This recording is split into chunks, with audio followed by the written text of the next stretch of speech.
सद्गुरुनाथ महाराज की जय। महायोगी स्वामी उमानंद सरस्वती की जय। श्री गुरुगीता हा गुरुभक्ती योगाचा मंत्रराज आहे।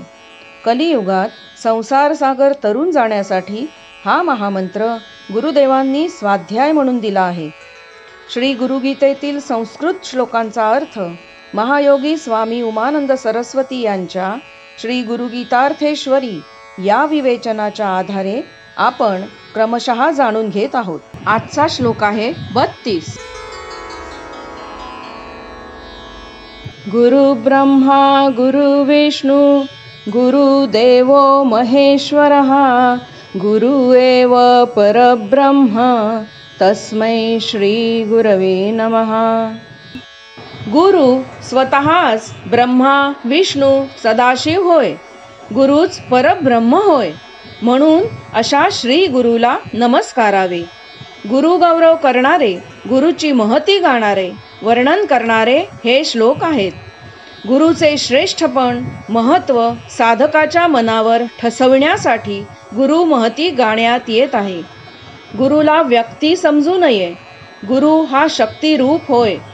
ब्रह्मा विष्णू महेश या तीन देवता जगाची उत्पत्ती स्थिती व लय यांचे कार्य अव्याहत करीत असतात। त्यांचे सारे कर्तृत्व गुरुत एकवटलेले असते। गुरुमुळेच पृथ्वी सनाथ झालेली आहे। परब्रह्माचे सगुण रूप गुरुच होय। अशा कर्तृत्वशाली सामर्थ्यवान गुरुची प्रसन्नता कृपा लाभावी म्हणून गुरुला वारंवार नमस्कार करावा। ज्ञानदेवांनी देखील पुढत पुढती म्या वंदिला श्री गुरुची असे म्हटले आहे। पूर्वी यज्ञात न मम म्हणून आहुती टाकीत लवकर लवकर ही क्रिया करताना नमहा नमहा असा ह्रस्व उच्चार होऊ लागला। गुरुच्या सानिध्यात असलो तर नमस्ते नमहा ते म्हणावे, गुरुपासून दूर असलो तर नमस्कार म्हणावा। न मम ते तुझे सारे माझे काही नाही असा भाव ठेवून केलेले वंदनच नमस्ते होणार।